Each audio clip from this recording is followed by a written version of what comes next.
Welcome, Brandon Hayes, and I'm very excited to talk to Mr. Gordon. Gordon, how are you? Good, Brandon. Nice to talk to you. Likewise, likewise. Now, Gordon, I want to start off by saying it's an honor talking to you because you conquered the world of communication from PR, writing, radio. It seems like you really molded yourself into this field. Right now, you're doing a little bit of podcasting, but what would you say is the most stressful out of everything you've worked on? Well, the most stressful, I guess, is the radio show I do because it's got my name on it. So it's a nationally syndicated radio program, right? It's the number one syndicated morning news program in the country, and it's got my name on it. So there's a pressure to get that right every day for the 300 plus radio stations that are part of our affiliate network. So I think that's the most pressure is and stressful is get it right. Make sure the customer is always happy. And if it's not right, it's my name that's on it. So that's a lot of pressure. And there are at least 3 other people who are on my team who are attached to that. So there's that pressure, and the pressures differ, right? So, one of my part-time jobs is I'm the stadium announcer for the New York Giants. So during home games, when there's 80,000 people trying to hear what you're saying, you better get that right also, and you better pronounce all the names right. You better announce the sponsors correctly and do what they want. So the pressures differ sometimes from day to day or hour to hour. Yeah, I wanted to speak about the Giants announcer job in a second, but going back to radio, how exactly do you prep before a show? Is it more like, as soon as a show is over, you dedicate the rest of your day to, okay, we're going to work on the next show, or do you wake up really early and just make sure you have your notes right? What's the preparation behind each show? Both. So I get up at about 2:40 in the morning. I'm in the office by 3:20, and I just start writing and prepping. It's a breaking news and news analysis program. We go on the air at 5, so it takes me that long to prep it. And I'm live for 2 hours. And once I'm off the air at 7 a.m. Eastern time, I get a chance to work out maybe, and then it's just diving into prepping for the next day. That could take all day. Sometimes those are 12 or 15-hour days, depending on, what the day calls for. And obviously, at some point, we have to shut it down because we got to rest before the next day's program. So there might be breaking news that we missed during the overnight that we've got to prep for when we all get to the office at around 3:30 in the morning.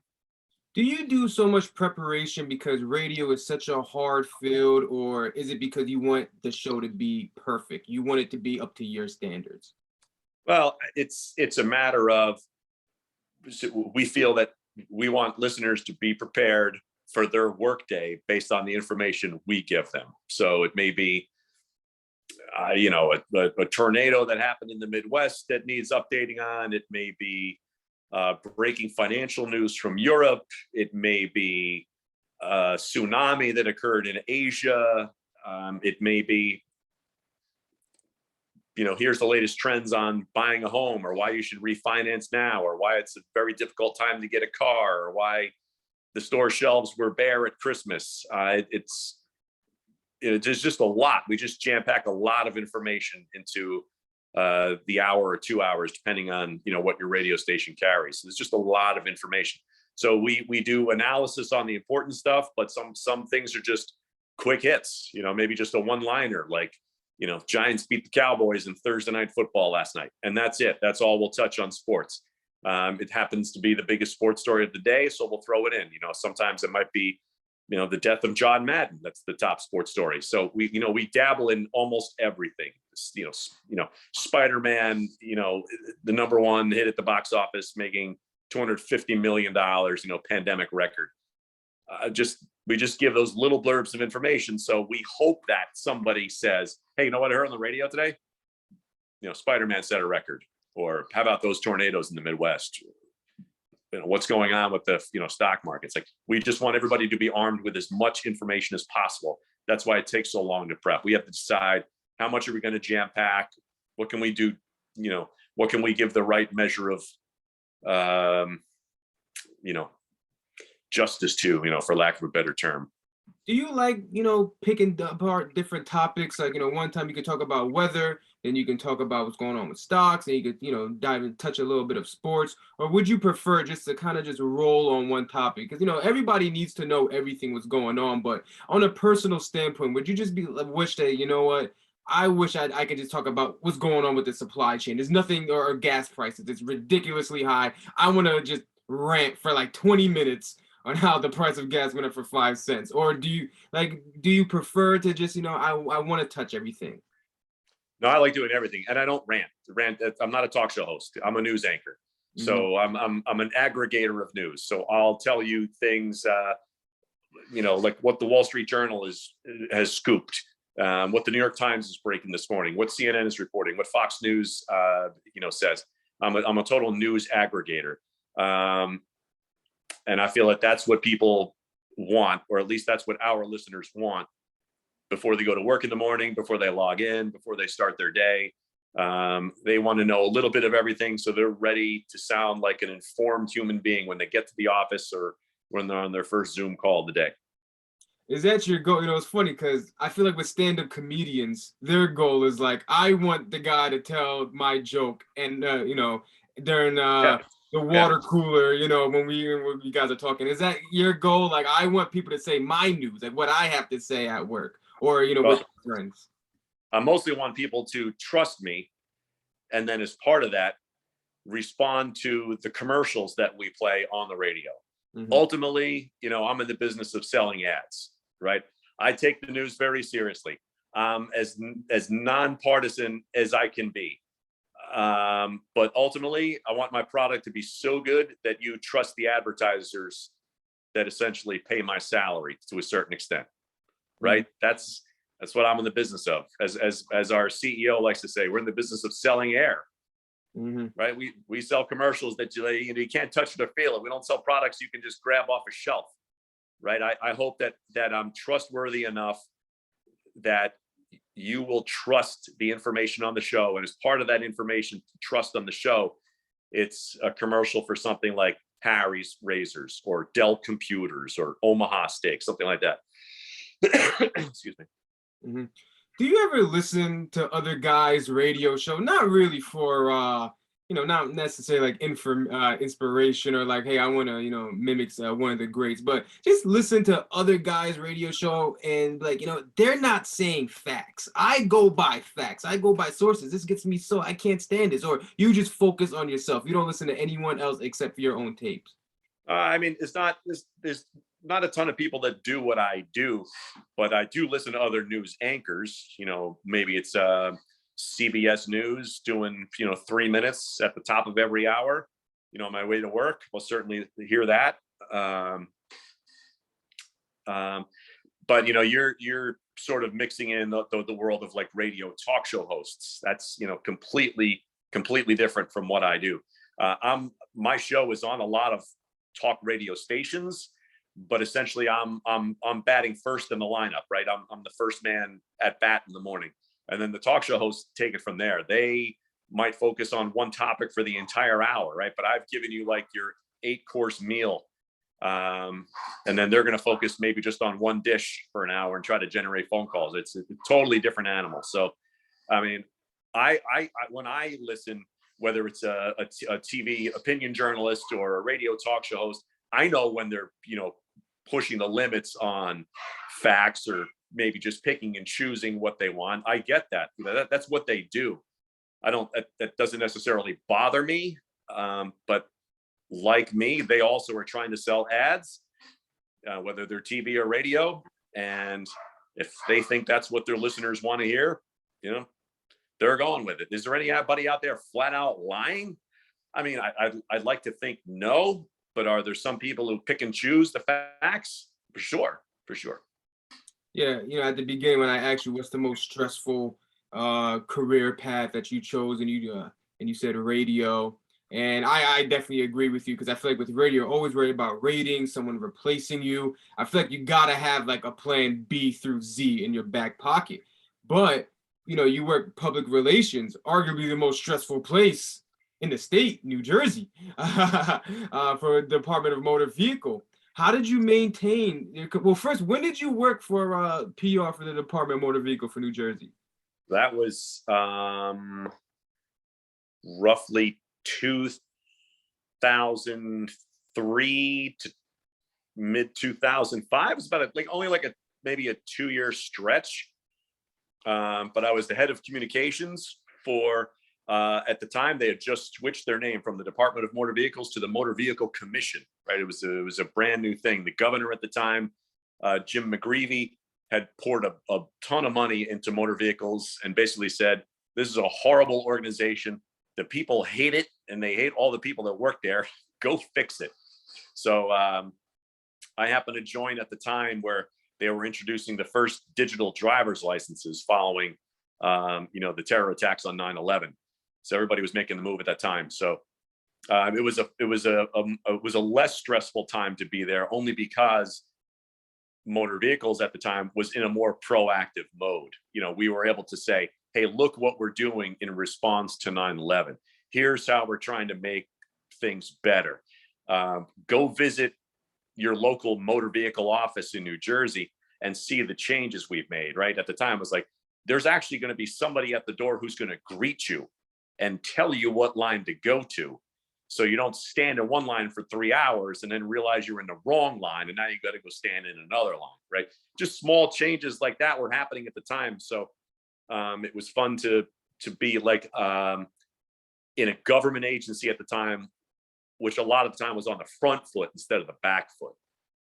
You said you worked in MVC 2004, and I feel like that 2004 year was jam packed because there's a lot going on. You said the digital driver's license, the DDL. They reinstituted like Saturday hours of service, and they started the onboard diagnostics, the OBD, for vehicle testing. So when you got all this going on, first with the DMV, you always got to worry about the clients, the customers. You got them barking at you. But when you got the associates, the people like, listen, we're working Saturday. You got us doing this new stuff.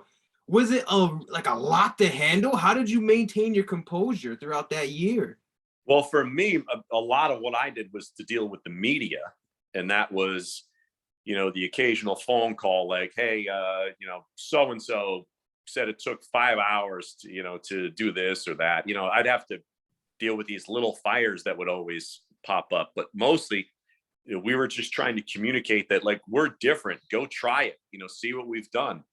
And but that was a heavy lift, because the old DMV, had decades of just ill will where people just dreaded going there. It's been the butt of jokes forever in just about every state. I went to a convention one time of motor vehicle people, and all they talk about was, they're just the butt of jokes, all the time.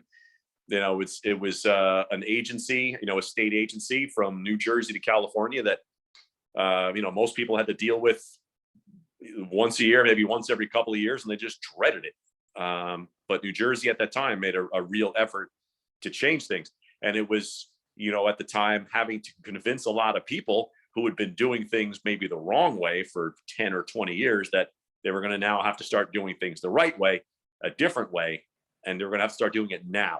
So, getting people to believe in the system was part of the challenge also, because a lot of cases you had lifetime state employees who were just used to coming and punching the clock, and now there was a different type of customer engagement. There's a real effort to get it right. I'm not sure if it's still the case. I'm kind of long gone, but as a customer now, I still see that there's some effort being made to get things right inside these buildings when you have to go in.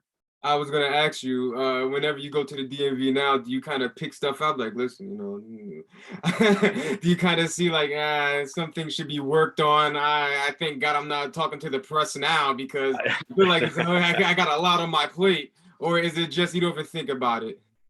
I think the biggest change was actually sticking somebody at the door who and we're just going to ask you, what are you here for? Mm-hmm. I lost my license. I need a new license. Okay. Do you have those 6 points of identification? I think I do. Okay. And then somebody checks your paperwork right there and then says, okay, I see you got your passport. That's 4 points. You got your ATM card, that's 5 points. What else do you have? And then somebody like, I don't know. What else do I need? Do you have an insurance card? Got that? Good. You're at 6 points. Go to line number 2. That's where they're doing driver's licenses today. You know what I mean? That type of thing changed things for everybody. Otherwise, you could wind up in a line for 3 hours, then find out you don't have the right documents, go home, and then come back the next day and be in line for 3 more hours like that. But having that single person, I think that it almost took a page like right out of a store in the mall, where you walk in and somebody says, "Hi, how can I help you today?" Right? I mean, that was really all it took to that kind of front-facing customer engagement was all it took. On the PR side, do you visit every DMV? Like, did you visit like not all of them, but like most of them, just to get an idea of what's going on? And if anything happened, you got a report and then you spoke to the media. How exactly did that process go about? Yeah, I mean, that was actually part of my mission when those changes were going on. I said to the director of motor vehicles at the time, I said, you need to get out and show that you support all these changes. So we need to go visit every one of these agencies from way up in Sussex County, New Jersey, all the way down to Cumberland and Cape May counties. And we hit most of them. We didn't get to all of them. And obviously there are many other things like the head of an agency has to do rather than ride around in a car all day with me. Yeah. But we hit a lot of them. I was gonna say, I didn't know if I was gonna sound like I'm out of context or exaggerate. Did you really go to different counties and go to like these DMVs? Yep. Oh man, that must have been there were a couple of times. On occasion we would schedule like some sort of news conference. Like if a particular agency, like in Somerville, New Jersey, had like a new makeover inside, we'd schedule a news conference to just invite the local press. Like, hey, here's what we're doing. Here's what your tax dollars are doing. Like, we've got this new counter space. We got this new person in charge. And we'd have a news conference that would be part of our visit. And then, maybe try to visit one more just to say hello to employees, bring coffee or donuts or something. But that was kind of how it went. Sometimes we did 2 in a day. Were you doing radio? There was a real effort. Like the same time, sorry to cut you off, but were you doing radio the same time where you was doing? No, this was full time. Yeah. I was out of radio for like 2 years. I think I was still doing broadcasting because I was the backup public address announcer at Madison Square Garden for the Knicks at the time. So that was still in the mix. So I was still broadcasting, but I was actually, I guess, off of radio for like those 2 years or whatever, when I was at Motor Vehicles. Yeah, that was a full-time job. Okay, because you was doing radio at Rutgers. Why did you stop doing radio to go into motor vehicle? Well, I was doing radio at Rutgers when I was a student, and then I was in, regular commercial radio for a long time, and then got fired from a director's position I had in radio, and I was a freelance reporter. And then as a freelance reporter, I was covering a snowstorm one time where a state of emergency was declared, and the governor of New Jersey, who went to the same high school as me. He was 10 years older than me, but the Jim McGreevy, who I mentioned before, we went to the same high school, so I knew him a little bit. And he said, "Why don't you come work for us? I got just the job for you. But we need a media professional like you, at Motor Vehicles." And that was basically how it went. So, I was freelancing 2 jobs, working 20 something hours a day at times, and I thought, okay, I'm good for the 9 to 5 for a little while. I had a child at the time, so that was like a 2-year break, and then jump back in. Okay, yeah. When I say you was student during the Rutgers radio, you also was working at WCTC, 1010 Wins, WCBS, a little bit of Wall Street Journal. Like, you really have a great radio background. So when you're working PR at Motor Vehicle, were you just like kind of shot inside, like, damn, radio is my dream, like, and I'm here? Like I said, the PR and communications was a lot of fun at that time. If it had been another time, like maybe several years before that, I think you might have felt like a fish in a barrel, and people were just shooting at you all the time. You know, you were just from the moment you walked in and sat at your desk, you were fielding phone calls from like basically from TV, radio, or print journalists all day long about, you know, why is your agency so terrible? I just, you know, this customer is so angry. How are you going to help this customer? I remember one time taking a call from a guy who worked at the Bergen Record, right? And he was a columnist, and he said to me, "There's a woman who lives near me up here in Bergen County, New Jersey, and under the new rules, right, you have to go to a motor vehicle agency now and physically in person renew your digital driver's license." I said, "Correct." He said, "She's agoraphobic." I said, "What does that mean?" He said, "She's afraid to leave her home. She's terrified of leaving her home. How are you going to help her get her driver's license?" And I thought, I don't know. Can I call you back? So, you know, it turned. I don't ultimately know what happened, but it came down to, you know, driving is a privilege, right? Driving is not a right.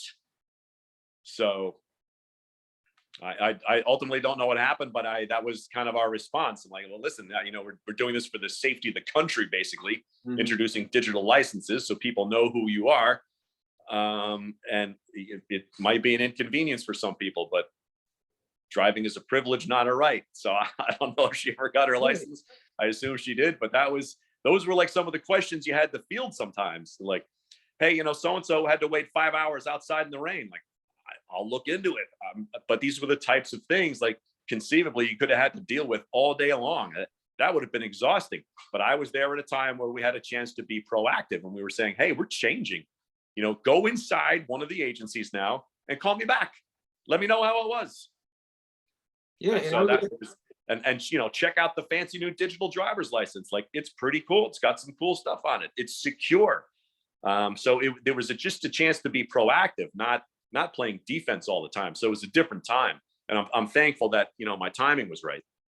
Yeah, and pretty much like you said, driving is a privilege. You must have had a lot of patience, because at the end of the day, you're operating a heavy machinery. So you got to be extremely safe, careful, everything. You got to do everything possible to make sure that everything is in order, from driver's license to registration, insurance. You got to make sure. So when people are giving you a hard time, I can't even imagine the type of patience that you must have had. Well, I'd like to think I'm patient. And again, I didn't deal with the customers. I dealt with the reporters who were hearing from the customers. But that was just external communications. You know, there was also internal communications too. You know, as part of the government at the time dumping lots of money into motor vehicles, it wanted accountability. So it wanted, like, I think we were doing quarterly or, you know, semi-annual reports on, you know, here's what we've spent, here's where we were, here's what we've accomplished in the last 6 months. So there was a lot of those internal communications too, like justifying our existence. Like, okay, you pledged all this money, you know, here's what we've done, here's an update, and here's why we're worthy of the government continuing to spend money on these changes. So there was a lot of that, you know, on the internal communication side also, in addition to all those, you know, visits that we were making. Good. I'm gonna wrap up soon, because I know, you know, I'm taking a lot out your time. But That's really cool. quick, the last question I have is, like you said, you announcer for the Giants, and just throughout, you know, your background, everything seemed like you worked in Jersey and New York. You didn't really have to travel for work. And when I look at radio, it seems like a lot of guys, they have to go to like a really small market, build up an audience there, then go to like maybe like a medium market if they're good, then build an audience there, then they can land in, you know, New York or California or whatever. Do you ever feel like, oh man, I'm so lucky that I was able to be around here? Or did you ever like, you know what, I wish I could be able to travel, maybe something else would have popped up over there, or you're happy where you're at?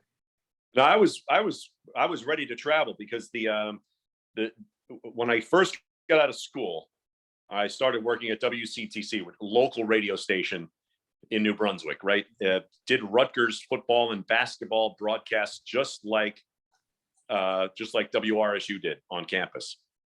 So there was a familiarity with the personnel at WCTC. And the guy who was the news director this time, named Bruce Johnson, dynamite professional, he was the one who had said, if he came from Ohio, went to school in Ohio, and said what a great radio market Ohio was. And I can remember thinking, I'd go to Ohio. I'd take it. I'd certainly move. I'm not afraid to move. Mhm. But the opening, happened to be local when I jumped on it. And from there, did some sports for a third party group that supplied sports to WABC radio and 1010 Wins in New York.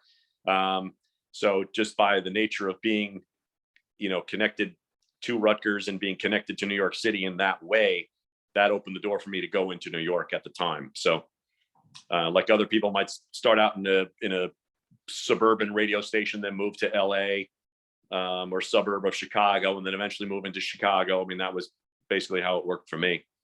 Played the cards right, networked correctly. Not that networking was my strong point. But here's one of my stories to tell about just paying attention. Mhm. So I was a part-time sports writer covering high school sports for a local newspaper. I guess my senior year at Rutgers and maybe the first year or so out of school. And there was a charity softball game, excuse me, that was to be played against WCTC radio, where I would like to work. So I thought, I know this charity softball game. What am I going to do there? Like, nobody's going to go. It's a local newspaper, a local radio station. I thought, I'll go. So as I get there, a famous soccer broadcaster, famous radio guy named Phil Shane is leaving.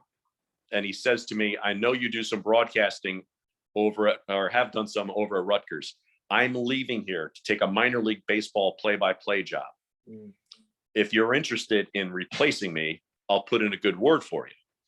I was like, oh, great. And that was how it all kind of happened. But if I probably went to the softball game to show off. I thought I'm going to try to like hit one over the third baseman's head and log out an inside the park home run. I was probably going to show off at the time, to try to be the best athlete on our newspaper. So it's probably for very selfish and egotistical reasons that I wound up going to the softball game, but it wound up being one of the most important decisions because it opened a networking chain of events that led me to where I am now. Gordon, I really appreciate you taking the time out. And honestly, that's an inspirational story. I was going to ask, for someone like me in my situation, student at Rutgers, want to go into the field of communications, what type of advice would you give me as soon as I graduate, or even since I'm still in school? What type of advice should I try to get? Well, certainly, pay attention to your LinkedIn account. That requires probably weekly maintenance. Even just a tune up here and there. Make sure you're following the right people. Use social media to your advantage. If there's, are there reporters you like, make sure you follow them on Twitter. Folks who are my age, we're not much for TikTok necessarily or Instagram, so go where the game is being played. And for people who are my age, that might be people anywhere from their, mid 30s to their mid 50s who are in positions to hire these days. Go find them on LinkedIn, find them on Twitter, network, ask for introductions, and don't say no. I was at a job fair one time, and a student was complaining, saying, man, I hate this PR firm I work at now. I said, okay, so if you had your dream job, what would you be doing? He said, I would be the blogger for the Chicago Bears. I was like, really? Okay. I said, what if the Green Bay Packers called? He said, no way. I hate the Packers. I was like, listen, dummy, that's you're 2 hours away from Chicago in Green Bay. Why would you turn down that opportunity? You don't make a decision like that. When the opportunity to get into the industry presents itself, take it, soak up that experience, do what you're asked, be humble. There's always a place for somebody who's a good networker and is kind and coachable. Those are the people who all get the jobs. Gordon, I'm gonna take that to heart. Thank you so much. Really appreciate that. All right, man. Good talking to you. Good luck. Thank you.